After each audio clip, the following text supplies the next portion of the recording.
अगर सखी देखना है तो मौलाए कायनात की बारगाह में देखो, जहां सखावत बट रही है वो मौलाए कायनात जो 3 दिन के फाके से हैं, उसके बावजूद सखावत का आलम यह है कि मांगा किसी ने कतरा तो दरिया अता फरमा दिया।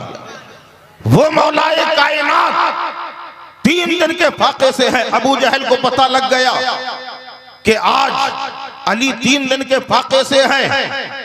जैसे ही मालूम हुआ, दिल ही दिल सोच रहा है ये वो घराना है जो सखावत में मशहूर है, ये वो घराना है जहां से कोई महरूम नहीं लौटता, ये वो घराना है जहां से साइल खाली नहीं जाता।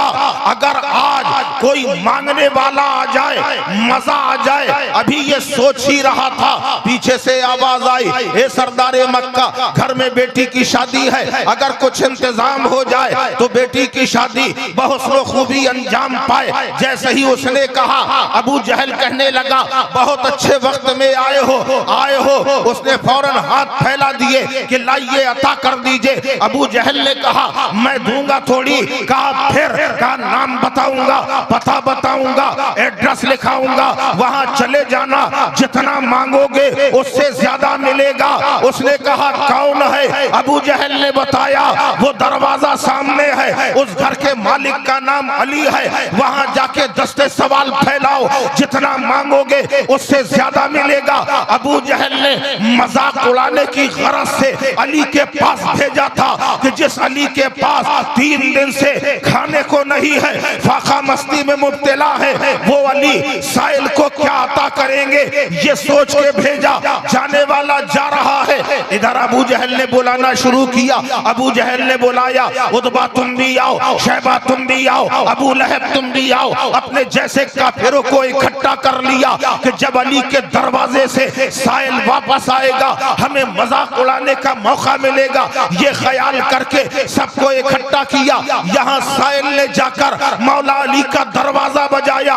जैसे ही दरवाजा बजाया, अंदर से मौलाए कायनात बाहर आए। जैसे ही अली का चेहरा देखा, वो साइल दुआएं देने लगा, ए अली तुम सलामत रहो, तुम्हारे बच्चे सलामत रहे, तुम्हारा कारोबार सलामत रहे, तुम्हारी जमीनों जायदाद सलामत रहे। ए अरब के सबसे बड़े अमीर। जब तक वो अली को दुआ देता रहा तब तक वो सुनते रहे। और जैसे ही कहा ए अरब के सबसे बड़े अमीर, मौलाए कायनात ने फरमाया, ठहर जा, पहले मुझे ये बता तुझे ये किसने बताया कि मैं अरब का सबसे बड़ा अमीर हूँ? कहने लगा कि जिसने बताया है, नाम बताने को मना किया है। मौलाए कायनात फरमाते हैं, सुन, जब तक नहीं बताएगा उसका नाम तब तक नहीं बनेगा तेरा काम। अब उसने दाएं देखा, बाएं देखा, आगे देखा, पीछे देखा, सोचा अबू जहल देख थोड़ी रहा है, उसने बता दिया, अबू जहल ने भेजा है। आप फरमाते हैं अगर उस दुश्मन इस्लाम ने भेजा है, हर इस्लाम के दुश्मन हर जमाने में रहे हैं, कोई आज ही नहीं है बल्कि हर जमाने में इस्लाम के दुश्मन रहे हैं। इस्लाम को मिटाने की हमेशा साजिशें होती रही, मगर इस्लाम वो दरख्त है, इसे जितना काटा जाता है उतना फलता जाता है। जब आज तक नहीं मिटा है तो जमाना खिलाफ हो जाए। याद रखो ये वो इस्लाम है जिसे अल्लाह ने कहा है, इन्ना दीना इंदल्लाहिल इस्लाम, अल्लाह का पसंदीदा मजहब मजहब इस्लाम है। जब तक शान खुदा है, जब तक ज़ाते मुस्तफा है, तब तक न इस्लाम मिटा है न सुबह क़यामत तक मिटेगा। इस्लाम जिंदा है, जिंदा।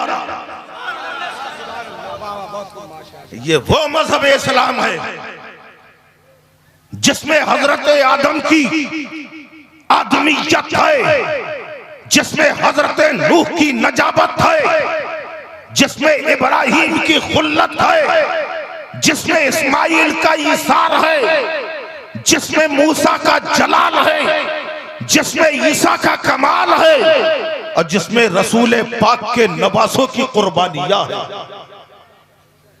वो मजहब जिसे 22,000 का लश्कर न मिटा सका, वो मजहब जिंदा है, जिंदा ही रहेगा। अभी मैं वापस पलट के यही आऊंगा। मैं मौलाए कायनात की बात कर रहा था। याद रखना, मौलाए कायनात की बारगाह में जब वो पहुंचा, उसने बता दिया अबू जहल ने भेजा। मौलाए कायनात फरमाते हैं अगर उस दुश्मन इस्लाम ने भेजा है तो जरूर दूंगा, और इतना दूंगा तेरी हाजत भी पूरी हो जाएगी, आदत भी पूरी हो जाएगी। उसने कहा हजरत अली से जाइए, फिर जल्दी से अंदर जाइए। मौलाए कायनात ने कहा अंदर क्यों जाऊं? कहा जब अंदर जाएंगे तभी तो कुछ बाहर लाएंगे। आपने फरमाया मैं अली हूं, अली, मुझे अंदर बाहर आने जाने की जरूरत नहीं है, जो देना होगा यहीं खड़े खड़े दूंगा। उसने कहा हुजूर अता कीजिए, हाथ बढ़ा दिए। मौलाए कायनात इरशाद फरमाते हैं याद रख जो मैं दूंगा वो तुझे दिखेगा नहीं। आप लोग को समझ में आ रहा है कि नहीं आ रहा है? तो थोड़ा सा बोलते रहिए, तब तो हमें मालूम होगा समझ में आ रहा है। और आगे आ जाइए, खाली जगह है, जगह देखिए कितनी खाली। आप इतनी दूर क्यों बैठे हैं? करीब आइए और करीब आ जाइए, इतना शर्माया मत कीजिए। माशाल्लाह आपसे बेहतर तो समात हमारी मां बहनों की है, अभी तक वैसे ही मजमा है। मौलाए कायनात रज़ी अल्लाह ताला अन्हु ने इरशाद फरमाया याद रख जो मैं तुझे दूंगा वो दिखेगा नहीं। क्या हुजूर रहेगा? तो कहा हाँ बिल्कुल रहेगा। का क्या देने वाले हैं? आपने फरमाया मैं तुम्हारे हाथों में छू कर दूंगा। छू समझते हैं कि नहीं है? फूंक डालना। क्या मैं तुम्हारे हाथों में छू कर दूंगा, न तुम देखना न रास्ते में किसी को दिखाना, जिसने तुम्हें मेरे पास भेजा है सबसे पहले उसी को दिखाना। उसने कहा ठीक है।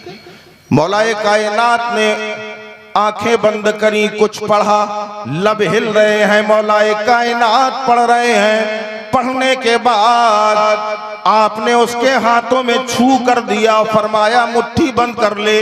उसने मुट्ठी बंद कर ली, फरमाया किसी को दिखाना नहीं। अब उसने हाथों को टटोला कि यार कुछ है तो है नहीं, खाली छुई तो है, खाली छुई तो है।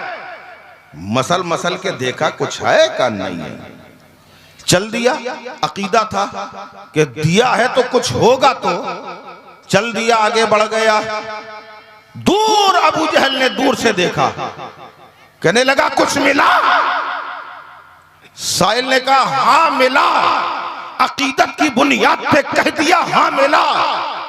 इतना कहना था कि ऐसा लगा कि कुछ हाथ में आ गया। अब ये सोचने लगा देखा जाए, मगर मौला अली का कौल याद आ गया, खबरदार देखना नहीं, न किसी को दिखाना, सबसे पहले उसी को दिखाना। महसूस होने लगा कि कुछ हाथ में है।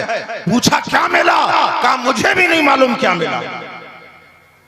अब वो भी चक्कर में पड़ गया, न जाने इसको क्या मिल गया है। यही सोचो फिक्र में है कि आखिर क्या मिल गया है। उसने कहा खोल के देखता क्यों नहीं है? कहा देखने की इजाजत नहीं है, रास्ते में किसी को दिखाने की इजाजत नहीं है, तुझे ही सबसे पहले दिखाने की इजाजत है। अब वो इंतजार कर रहा है, ये साहिल जब पहुंचता है, लोगों की नजरें जमी है। अबू जहल ने कहा मुट्ठी खोल। जैसे ही मुट्ठी को खोला है, एक नायाब मोती जगमगा रहा है। अबू जहल ने हैरानी के आलम में सवाल किया ये बता तुझे कहां से मिला है? कहा अली ने ही दिया है। कहा कहां से लाके दिया है? मैंने अपनी जिंदगी में तमाम खजाने देखे हैं, बड़े बड़े खजाने देखे हैं, मगर ऐसा नायाब गौहर मैंने अपनी जिंदगी में नहीं देखा।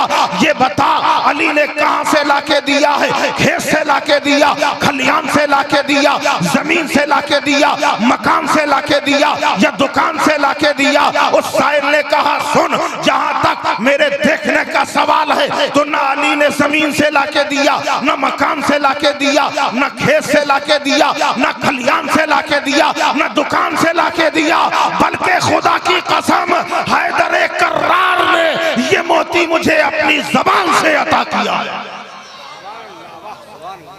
है। अल्लाहू अकबर। जब मुस्तफ़ा के गुलामों का ये हाल है तो इख्तियारे मुस्तफ़ा का आलम क्या होगा। आज का जलसा मुख्तारे कायनात के नाम से है। मैं अर्ज़ ये कर रहा था, अल्लाह तबारक व तआला ने इरशाद फरमाया, इन्नद्दीन इंदल्लाहिल इस्लाम, बेशक अल्लाह का पसंदीदा मजहब मजहब इस्लाम है। अब जब अल्लाह का पसंदीदा मजहब है, अगर हमारे पास 10 जमीन है या आपके पास 10 जमीन है, 10 जमीन के आप मालिक है, 10 जमीन के हम मालिक हैं। अब उन 10 जमीन में जो सबसे ज्यादा मुझे पसंद हो, हम उस जमीन को सबसे ज्यादा सजाएंगे कि नहीं भाई? चूंकि हमें पसंद है, मालिक हम हैं, जमीनें सब हमारी हैं, मगर जो सबसे ज्यादा मुझे पसंद है उस जमीन को सजाएंगे, उसमें मकान अच्छा बनाएंगे, इमारत शानदार होगी, उसकी नींव मजबूत होगी और बनने के बाद उसमें सामान भी अच्छे से अच्छा रखा जाएगा। सोफा बेहतरीन क्वालिटी का होगा, उसमें बेहतरीन क्वालिटी का बेड रखा जाएगा, शानदार फ्रिज होगी, बेहतरीन एसी होगा, हर चीज अच्छी होगी। उसकी वजह यह है कि ये जमीन हमें पसंद है, इसलिए उसे ज्यादा निखारा जाएगा। रब ने फरमाया, इन्नद्दीना इंदल्लाहिल इस्लाम, मेरा पसंदीदा मजहब मजहब इस्लाम है, मजहब इस्लाम है। ये वही मजहब इस्लाम है, कोई नया मजहब नहीं है। हजरत आदम ने इसी मजहब इस्लाम की इशाअत की है, हजरत नूह ने इसी मजहब इस्लाम को सींचा है, हजरत जकरिया ने अपनी कुर्बानी इसी इस्लाम के लिए दी है, हजरत इब्राहिम ने अपना ईसार इसी इस्लाम में पेश किया है, हजरत इस्माइल ने अपनी जान इसी पे कुर्बान करने के लिए रजामंदी का इजहार किया है। यही वो मजहब इस्लाम है जिसमें हजरत मूसा ने अपना जलाल निसार किया है। यही वो मजहब इस्लाम है जिसमें हजरत ईसा के मोजज़ात है, और यही वो मजहब इस्लाम है जिसमें रसूल कायनात का पत्थरों से लहू लहान होना मैदान ताइफ में शामिल है। यही वो मजहब इस्लाम है जिसमें सिद्दीक की सदाकत है। यही वो मजहब इस्लाम है जिसमें फारूक की अदालत है। यही मजहब इस्लाम है जिसमें उस्मान की सखावत है। यही वो मजहब इस्लाम है जिसमें अली की शुजाअत है। यही वो मजहब इस्लाम है इमाम हसन की कनाअत है। यही वो मजहब इस्लाम है जिसमें हुसैन की शहादत है। यही वो मजहब इस्लाम है जिसमें गौसे आजम की गौसियत है। यही मजहब इस्लाम है जिसमें ख्वाजा की ख्वाजगियत है। यही वो मजहब इस्लाम है कि बरेली के मुजद्दिद की मुजद्दिदियत है। यही वो मजहब इस्लाम है जिसे अल्लाह ने ऐसा सजाया है कि जिधर देखो वहीं चमक नजर आ रही है। कहीं आला हजरत चमक रहे हैं, कहीं मखदूमे की चौछा चमक रहे हैं, कहीं जो है इमाम आजम चमक रहे हैं, कहीं अबू हनीफा चमक रहे हैं, कहीं इमाम मालिक चमक रहे हैं, और कहीं सदाकत की चमक, कहीं अदालत की चमक, कहीं सखावत की चमक। जब इस चमक को देखा तो बेसाख्ता इमाम अहले सुन्नत पुकार उठे कि या रसूल अल्लाह, ये जो चमक तकसीम हो रही है आपके दर से हो रही है। जब सबको आप सदाकत की चमक, अदालत की चमक, सखावत की चमक, शुजाअत की चमक, हर तरह की चमक दे रहे हैं, तो बरेली से अहमद रजा इल्तिजा कर रहा है कि चमक तुझसे पाते हैं सब पाने वाले, मेरा दिल भी चमका दे, चमकाने। ये वो मजहब इस्लाम है जिसमें अल्लाह ने क्या क्या नहीं रखा। अपना प्यारा हबीब दिया तो इसी मजहब में दिया। वो महबूब जो अपनी उम्मत के लिए रातों को रोया, यही वो मजहब इस्लाम है जिस मजहब इस्लाम पर अल्लाह ने कुरान जैसी मुकद्दस दौलत अता फरमाई। आज आप देख रहे हैं ये हाफिज कुरान है, आज इनका मनसब बढ़ गया है, इनकी इज्जत व तकरीम में इजाफा हो गया है। अब ये आप जैसे नहीं हैं, इनके असातिज़ा की कुर्बानी और इनकी मेहनत ने इन्हें आज मुमताज कर दिया है। कल तक ये कहीं भी रहते थे, लेकिन अब ये आपके आगे मुसल्ले में होंगे, आप पीछे होंगे। मनसब बढ़ गया है, मकाम बढ़ गया है। इनके वालिदैन कितने खुशनसीब हैं कि जन्नत में जिनके सरों पे ताज रखा जाएगा। हैरानी के आलम में फरिश्ते पूछेंगे, मौला ये कौन है? अल्लाह फरमाएगा, ये वो हैं जिन्होंने अपनी ममता को कुर्बान करके बच्चों को दरसगाह में भेजकर हाफिज कुरान बनाया था। और एक बात बताएं, ये वो हाफिज कुरान है कि रोजे अज़ल में जिसके जिसके सीने में रसूल पाक सल्लल्लाहु अलैहि वसल्लम ने अपना दस्ते मुबारक रखा, दुनिया में वो हाफिज कुरान बने। ये मामूली बात है कि अल्लाह के हबीब अलैहिस्सलातु वस्सलाम का दस्ते मुबारक जिसके सीने में आ गया, वो हाफिज कुरान बन गया। कुरान कितने लोग हिफ्ज़ करते हैं? सुन्नी भी करते हैं, देवबंदी भी करते हैं, अहले तशा भी कोशिश करते हैं, कई लोग करते रहते हैं, मगर कुरान की रूहानियत, कुरान की नूरानियत हर दिल में नहीं उतरती, हर दिल में नहीं उतरती। जिसके दिल में मोहब्बते पंजतन पाक होती है, उसी के दिल में कुरान की रूहानियत उतरती। ये बहुत खास बात बता रहे हैं आपको। कुरान की रूहानियत हर हाफिज के अंदर नहीं आती, बल्कि उस हाफिज के दिल में उतरती है जिसके दिल में पंजतन पाक की मोहब्बत हो, आले नबी की मोहब्बत हो। क्योंकि अल्लाह के नबी सल्लल्लाहु अलैहि वसल्लम ने इरशाद फरमाया, मैं तुम्हारे नजदीक दो भारी चीजें छोड़ के जा रहा हूं, एक कुरान और एक अपनी इतरत, एक अपनी आल। दोनों को दोस्त बनाया, दोनों को साथी बनाया। और याद रखो, जब करबलाए मुअल्ला पर कुरान पे हर्फ आया, आईने कुरान को बदलना चाहा, इमाम हुसैन खड़े हो गए, ए कुरान, रसूल ने तुझे मेरा साथी बनाया है, और साथी का तकाजा ये है, दोस्ती का तकाजा ये है कि साथी एक दूसरे का साथ ना छोड़े।